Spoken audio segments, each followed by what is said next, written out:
Hello there. This is I Go Travel with Don Barnett, and we're in Vancouver, and we're going to bike around the seawall in Stanley Park. And it's a great place, a great tourist place. Come along. Let's ride. We're right out on the next to the Pacific Ocean. Here we are walking on the walkway around Stanley Park.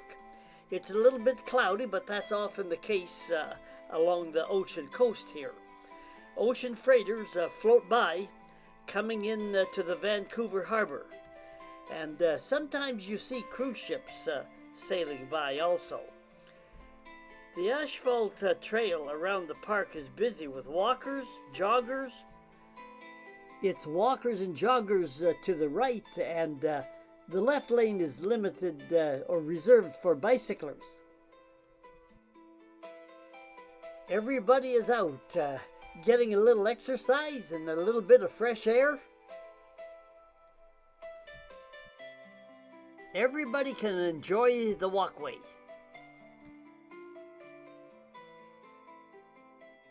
The seawall is 9 kilometers long, and most people walk it in 2 to 3 hours.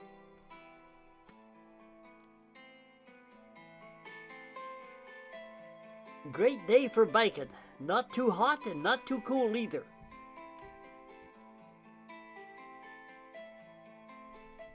Everybody goes anti-clockwise. Benches to sit on and places to pull out and enjoy the scenery and the water. Quite a few people at certain spots, but lots of room. This map will help us get oriented to the area. Vancouver is up in this top area up in here. There are other cities nearby. For example, Burnaby, Richmond down here, New Westminster. Over further inland is Surrey, and they say that Surrey is as big as and will be soon larger than the city of Vancouver, and Vancouver is the third largest city in Canada, behind Toronto and Montreal. And further out, up the Fraser River, upstream, is another city, Abbotsford, which has an international airport of its own. The Vancouver airport is down south part of Vancouver along the coast, right in here. And the Fraser River that comes in, this whole area is the delta of the Fraser River. And the Fraser River flows in to the ocean to the south of Vancouver. And maybe we could look at a sketch map which might give us another perspective of this gigantic, hugely populated area. This sketch map gives another perspective of the area. The airport is right in the middle between the Horseshoe Bay Ferry and the Tawasin Ferry. The Tawasin Ferry goes to Victoria, and the Horseshoe Bay Ferry goes to a more central part of Vancouver Island. If you come in by vehicle, you come in on the Trans-Canada Highway, number 1, and at some point in here, it's not any single junction, but you keep on Highway 1, and that takes you up to the Horseshoe Bay Ferry and the immediate Vancouver area. If you swing south eventually on Highway 17, that takes you down to the Tawasin Ferry. And the Tawasin Ferry, for example, again, to the point that this is a hugely populated area, 175 hotels in the ferry area. I have traveled this road several times, and I have yet to be aware of a single hotel. It just speaks to the gigantic size and populated area of this Vancouver region. And again, we are up in the north part here, near the university, UBC, University of British Columbia. We are going to bicycle around Stanley Park. This is a close-up of Stanley Park, and we bicycled anti-clockwise around it.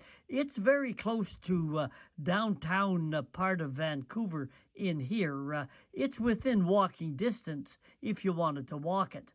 And we stayed in a campground just on the other side of the Lions Gate Bridge from the park, right about in here. And each morning we would bicycle across the bridge and into the park. Let's ride the seawall. It is a place for everybody, even fishermen. In the distance, you can make out some of the ocean freighters that are lined up, waiting their turn to come in.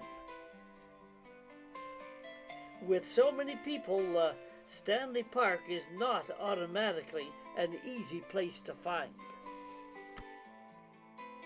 We are in the bike lane and passing those walkers.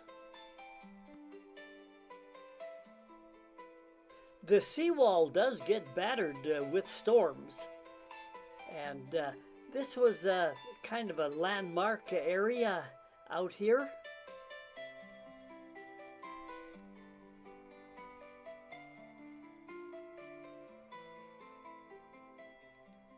The tide was out, it looks like, when we rode by this place. Again, bikes on the left and walkers on the right, near the more scenic, closer to the shoreline. It was a good system, very effective, and it could move a lot of people very effectively. This is the Lions Gate Bridge from Stanley Park. We stayed in a campground at the far side of the bridge on the other side of Burrard Inlet. We biked across the bridge each day. Whenever we got on the walkway around the park, life was good. But Stanley Park is a large area, and there is considerable elevation differences within the park, as you can see in the differences between the bridge and the water. First time across the bridge, we did not know how to get into the park. Not wanting to bike with the cars, I talked my wife into taking this shortcut trail down to the water where the bike trail was at. She had wanted to stay on the paved car road. We started off riding our bikes, but soon got off and walked them because the dirt trail got steeper and steeper. It became a black run trail for daredevils only. We walked and braked as we struggled and slipped down that trail. At one point, I thought about just letting my bike go and pick up the pieces at the bottom later. Anyway, we finally made it, exhausted, and I don't know if my wife was mad or not. She wasn't speaking to me. How was a guy supposed to know? What do you think she's saying to me? Like I said, once we got on the perimeter trail around the park, life was good. Bikes on the left and turtles on the right.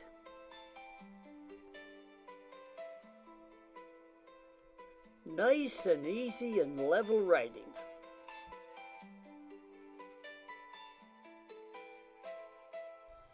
This little historic lighthouse along the trail was a nice little stopping spot.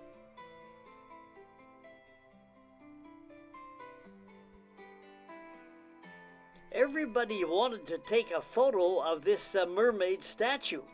Actually, the statue is not of a mermaid, but is a woman in a wetsuit, complete with flippers and mask. It is called Girl in a Wetsuit and symbolizes Vancouver's connection to the ocean. This statue, unveiled in 1972, is now an icon of the city. At some places it was rather crowded with walkers and bikers. You can see where the two trails separate here. Bikers on the left and walkers on the right.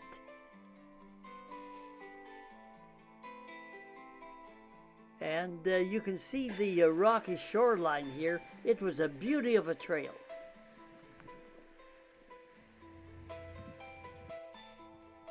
Tide is out, and the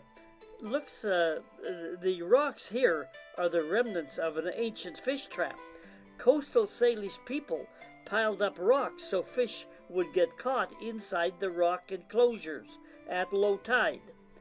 The rocks have got moved around by water over the years, but you can still see the remains.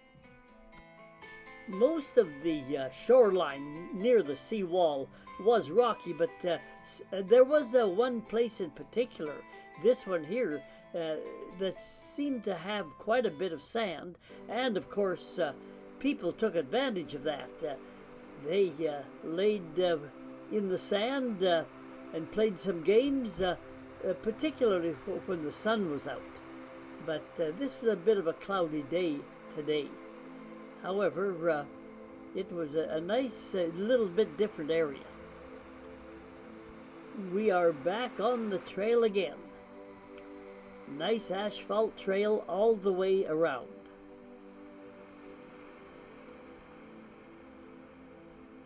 At one point, we saw these kayakers enjoying the water.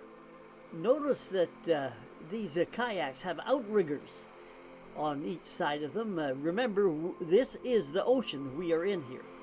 Let's keep a rolling.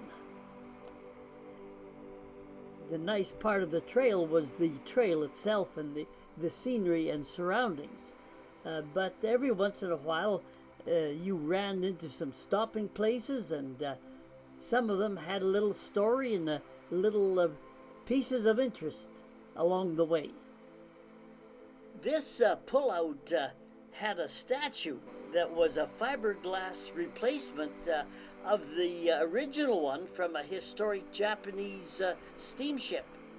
Canadians of both Japanese and Chinese ancestry are a substantial part of Vancouver's population today.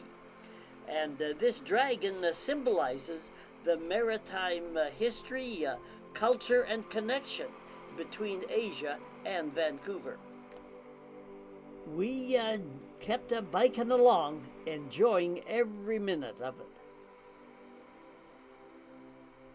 That water over there is Burrard Inlet, and it is a substantial inlet from the ocean, and ocean freighters that come in that way. Those people are jogging our way instead of the way that we're going. I don't think there's any rules. There were no rules about which way to go on the trail. Although I just think out of habit, people especially biked the same direction.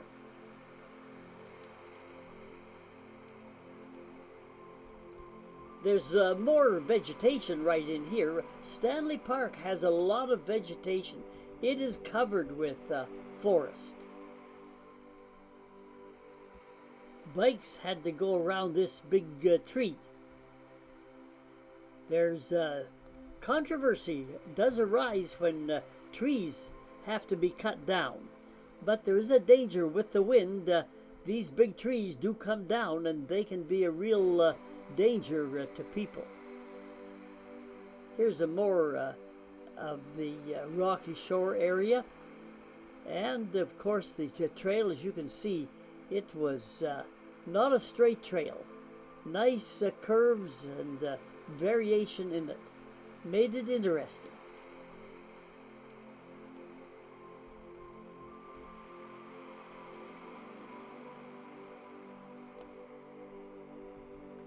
There's somebody walking their dog.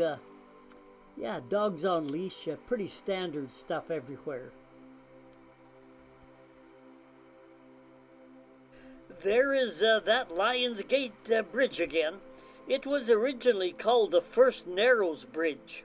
The Guinness family of liquor production fame invested money to build the first bridge, and it was built by a Montreal company. Before that, ferry service was the only way to cross the water. Initially, a toll was charged to cross the bridge, but it was terminated after the provincial government took over the bridge. Let's enjoy a little more bike riding around the perimeter of Stanley Park. It is a great place, and I can see why it has so much use. 7 days a week. There's no charge to use this bikeway or any other bikeways that I know of in the Vancouver area. And in the distance you can see an ocean freighter coming in to Burrard Inlet. It's just a great, interesting place. Well, we've had a chance to look at Stanley Park. A great place. There's more than just a bike trail around the perimeter of Stanley Park. They have a great aquarium there. They've got a section of indigenous totem poles. And if you're ever in Vancouver, stop by Stanley Park. If you want to see more videos that I've made, some of Vancouver and other places, hit the subscribe button. That'll tell you when more videos are being posted on the internet. And just Google my name and an address, and it'll take you right to my YouTube channel. Here is the address to find my other videos, including those that we made of Vancouver and the area here. Just to Google. You don't need the little @ sign anymore. Just Google my name, Don Barnett 5090. Click my name that comes up, and then hit the word playlists in the middle of the page and scroll down. Each playlist contains several travel videos.